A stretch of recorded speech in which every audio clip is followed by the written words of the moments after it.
हम पहुँचे हैं आज चांडिल प्रखंड के कुशपुतुल गांव में।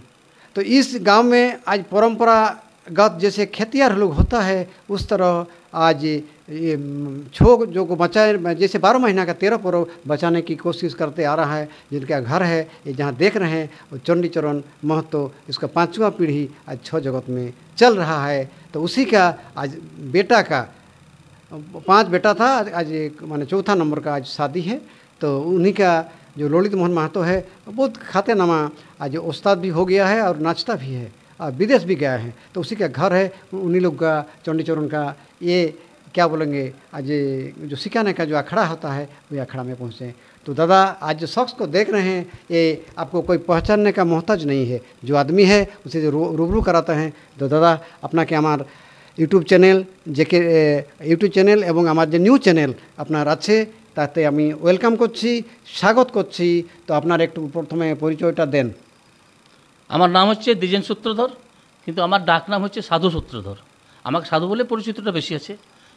কিন্তু আমার গ্রাম হচ্ছে চড়িদা, বাবার নাম হচ্ছে সুশান্ত সূত্রধর, বাবার নাম হচ্ছে যুগল সূত্রধর, তার বাবার নাম হচ্ছে দীননাথ সূত্রধর। দীননাথ সূত্রধর উনি প্রথম মুখোশ আবিষ্কার করেছিলেন চড়িদা গ্রামে। সেই মুখোশ দিয়ে ছৌ নৃত্য চলছে। মানে আপনি তার বংশধর? হ্যাঁ, আমি যে সেই দীননাথ সূত্রধর, যা মানে আপনার বাবার দাদু। তাহলে আপনার ভাবে নেন যে কতদিন হতে পারে। আর সেইখানেই আমাদের যে এই 21 জুন 2017 সালে সেই কি গ্রামটা বললেন, বর্জুরাম তাঁতি সাজ্জুমাতু গ্রাম, বাগমুন্ডি থানা, তিনি আমাদের এই অধিকারটা দিয়েছিলেন। তো সেই গ্রামের ইনি, তাহলে সেই জায়গাটা আপনি ভেবে নেন কীরকম জায়গা, কেমন জায়গা। ইনি আজকে যেমন আমাদের এই যে রবি বর্মা যে ভগবানের আবিষ্কার করলো ছোট ছোট মানে মূর্তিগুলা, কিন্তু এইরকম রং রূপ উনি দিতে পারেন নাই। আচ্ছা, তো আপনারা এই যে আজকে এই যত দেখছেন এগুলো মুখোশ, তাহলে মুখোশলা আমার হাতের তৈরি। আপনার হাতে? আমার হাতে যত নামি দামি বড় দল আছে সব আমার কাছ থেকে মুখোশ ক্রয় করে তারা আমার কাছ থেকে মুখোশ নিয়ে ব্যবহার করছে, সব জায়গাতে সুনাম পাচ্ছে, সোনাজ করে মুখোশ ভালো হচ্ছে। এইভাবেই বিদেশেও যাচ্ছে সবাই, বিদেশে যাচ্ছে, বিদেশে তো যায়, দেশে তো আছেই। আপনার ছোটনাগপুর ছাড়াও আপনার মানে কি বলবেন, মানে ভারতবর্ষের কোনায় কোনায় তো আছেই, ভারতবর্ষের কোনায় কোনায় আছে। তো এখন বেশিরভাগ মেদিনীপুর, ঝাড়গ্রাম, পুরুলিয়া এগুলাতে বেশিরভাগ ছৌ নাচের দিয়ে আছে, ইন্টারেস্ট আছে। তো দাদা আপনাকে আমি একটা জিনিস অনুরোধ করব যে আপনাকে তাহলে এই যে শিক্ষাটা আপনি পেলেন কেমন করে পেলেন? আমার শিক্ষাটা এটা হচ্ছে আমার বংশ পরম্পরা শিক্ষা। এটা আমাদের বংশ পরম্পরা শিক্ষা হয়ে আসছে। আমার বাবার কাছে আমি যখন ক্লাস 6-7 ক্লাসে পড়তাম, সে সময় স্কুলেও যেতাম, আর সে নিয়ে মুখোশের কাজ বাবার থেকে শিখতাম। ওই করতে যখন 14-15 বছর বয়স হয়ে গেল আমার, মুখোশের কাজ আমি ভালোই শিখে গেছি। এখন আমি বিভিন্ন জায়গায়, আমার ছেলেরাও মুখোশের কাজ শিখে গেছে ভালো, এবং শিক্ষা নিয়েছি। আমার বড় ছেলের নাম হচ্ছে কিশোর সূত্রধর, ছোট ছেলের নাম হচ্ছে বান্টি সূত্রধর। তারাও মুখোশের কাজ করে সব দলকে মনোরঞ্জন করছে।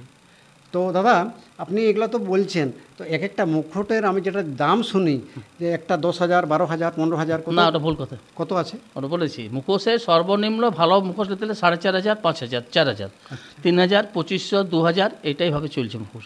এবং ছোটোখাটো যে মুখোশলা হয়, ওই যেটা নাড়া মুখোশ বলে, চুল দেওয়া মুখোশ, সেগুলো 700, 800, 1000, এর বেশি নয়।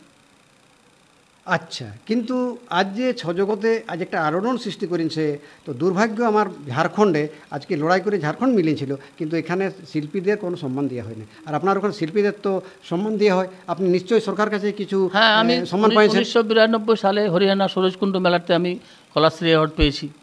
আচ্ছা, কলাশ্রী অ্যাওয়ার্ড, আচ্ছা অ্যাওয়ার্ড পেয়েছেন। আর আমাদের এই ভারতবর্ষের এই আমাদের মোদী সরকার কাছ থেকে এখন কিছু পাইনি আমি। আচ্ছা, তো দেখুন এত বড় আজকে ইনি যে আছেন আমাদের, আজকে কোনো হাতে তাকে ইঞ্জিনিয়ার নাই, ইনি কোনো শিকের নাই, আর অথচ আজকে আমাদের হাতের যে ইন্ডিজিনাস পিপলের একটা যে পরম্পরা ছিল, যেমন যেটা আজকে রিসার্চ করে ওই রাখিগড়ি হরপ্পা যে খুঁজে যেসব বার হইল, সেই তখনও এই যে সব চিত্রলিপি বা এইসব মুখোট যে পাওয়া গেছিলো, তার মানে আপনার মতো নিশ্চয়ই আপনাদের বংশধররা কেউ ছিল না। যে বংশধর তো পরম্পরা চলে আসছে, ছিল মানে বললাম তো, দীননাথ সূত্রধর মুখোশ আবিষ্কার করেছেন। দীননাথের ছেলের নাম হচ্ছে আপনার যুগল সূত্রধর, যুগল সূত্রের ছেলের নাম হচ্ছে সুশান্ত সূত্রধর, সুশান্ত সূত্রের ছেলের নাম হচ্ছে, আমার নাম হচ্ছে দ্বিজেন সূত্রধর বা ডাক নাম হচ্ছে সাধু সূত্রধর, আর আমার ছেলের নাম হচ্ছে কিশোর সূত্রধর, বান্টি সূত্রধর। তারা ওই বংশ পরম্পরা করে আসছে। তো এই যে আপনারা যেমন আমাদের এই সরকারের কিছু অনুদান কিছু দেয় আপনাদেরকে? অনুদান বলতে কিছু দেয় না, আমরা তো শিল্পী ভাতাও পাচ্ছি না। এখন তো অনেক শিল্পীরা তো ছৌ নাচ করছে, বাজনা বাজাচ্ছে, কীর্তন গাইছে, টাকা হচ্ছে, তারা ভাতা পাচ্ছে, কিন্তু আমরা কোনো এই মুখোশ শিল্পীরা কোনো ভাতা পাই তবে না। আপনাদেরও আমি সরকারকে বলবো, ঝাড়খণ্ড সরকার, বাঙাল সরকার, উড়িষ্যা সরকার যেরকম মিলছে, ঝাড়খণ্ড তো মিলে নাই, কিন্তু সবাইকে, আপনারাও তো একটা শিল্পী, কলাকার, তো নিশ্চয়ই। আপনাদের তো অধিকার আছে। আমরা মুখোশটা সাজিয়ে পরিয়ে দিচ্ছি তবেই তো ছৌ নাচ করছে। হ্যাঁ, নিশ্চয়ই। আর যদি মুখোশটা সাজিয়ে না দিচ্ছি ছৌ নাচ হবে কোথার থেকে? দেখুন মজার কথা, ছৌ নাচ হবে কোথার থেকে? কিন্তু আমরা ওকে পিছিয়ে না ফেলে দিয়েছি এটা। যে ধানটা রোপণ করলো হ্যাঁ। সে ধানের মালিক হলো নাই, অন্য লোক মালিক হচ্ছে, মালি হচ্ছে, সরকার এটাই তো এটাই হচ্ছে। তো হয়েছে সরকার। এটা তো উচিত না। সে তো উচিত নয়। আমরা কত বলেছি, কত ইউটিউবার, কত ইয়েকে জানাইছি, কিন্তু এটার কোনো সুরা হচ্ছে না। তো আমি আমার চ্যানেলের মাধ্যমে আমি সব জানাচ্ছি ঝাড়খণ্ড সরকারকে আর বাঙাল সরকারকেও, কাছাকাছি কেন একসঙ্গেই আমরা থাকি, উড়িষ্যাও আছে। হ্যাঁ হ্যাঁ হ্যাঁ, তো আমি সবাইকে বলছি যারা আজকে এই শিল্পী জগতে আছেন, এনার যে শিল্পকার, না শিল্প না থাকলে তো শিল্পী হবে কোথা থেকে?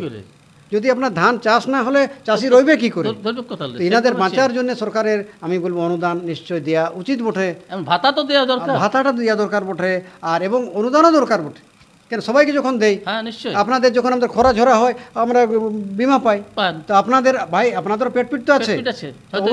কোন বছর মুখোশ ভালো বিক্রি হলো না, তখন কি করা যায়? তো আমাদের পেট পিট তো ওইটার উপরে অবশ্যই মিলা উচিত বটে, মিলা উচিত। তো আপনি তো এই যে আজকে এসছেন আমাদের এই যে চণ্ডী কাকার ঘরে, তো এই চণ্ডী কাকা মানে এই যে ইনি আজকে এনার বিদেশ গেছে, আর এনার ছেলে যাচ্ছে এবং পরম্পরা এনাদের থাকবে, সেটা নিয়ে আপনি কিছু বলুন।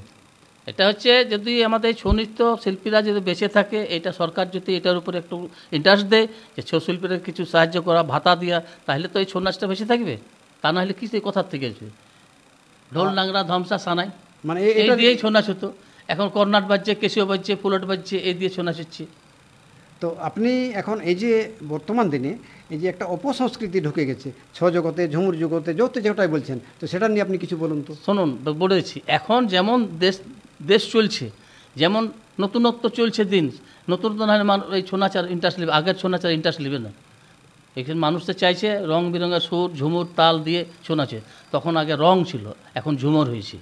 আচ্ছা, বুঝলেন? তখন রং ছিল, তখন রং দিয়ে, যেমন সিন্দুরা বরণ অঙ্গ মুসিকা বাহান্ন, এইটা দিয়ে গণেশের ঢুকতো। এখন একটা মানে সিনেমার গান দিয়ে চালাই দিচ্ছে। তাহলে কি আমাদের 12 মাসে 13 পরবটা বাঁচিয়ে থাকবে? না, বাঁচিয়ে থাকবে না। তবে এটা চলছে, এখন চলে যাচ্ছে। এটা থাকা না থাকা তখন হচ্ছে না, এখন এইটাই মানুষ চাইছে।